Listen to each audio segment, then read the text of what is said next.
My name is Greg Jackson, and I'm a mixed martial arts instructor. We train amateurs, professionals, and lots of different organizations, but yeah, there's boy, I don't know how many we've got, 20, 25 maybe in the UFC, something like that. It's a crazy number. Definitely the biggest camp in the UFC, for sure.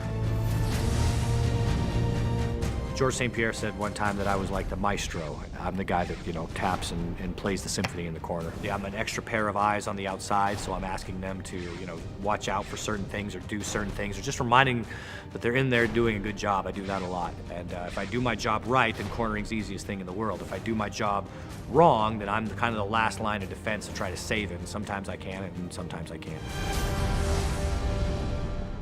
Well, a decision tree can be looked at either microly or macroly, and macro is a lot easier to understand. Macroly, you can say, do I want to throw a left punch or a right punch? That's called a cluster. Well, imagine if you could do certain movement patterns to make that fight predictable. So say, I am going to move in a place where all he can do is hit me with this right hand.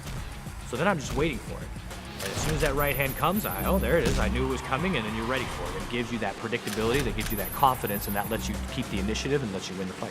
That's a very important concept. So if you start thinking like that, you're not just thinking, okay, I'm gonna come out and I'm gonna throw 2 jabs and a right hand, and then I'm gonna see what happens.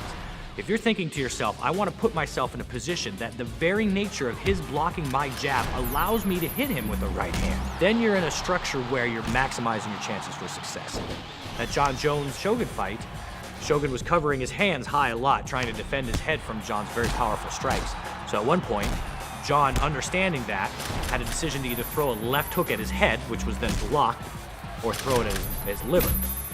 So he stepped in and was able to really do some serious damage to the liver because he had done so many shots to the head.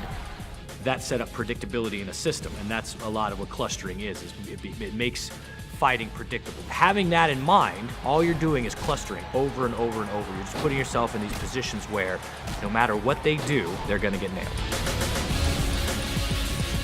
The process is the only thing that I own. I don't own that victory.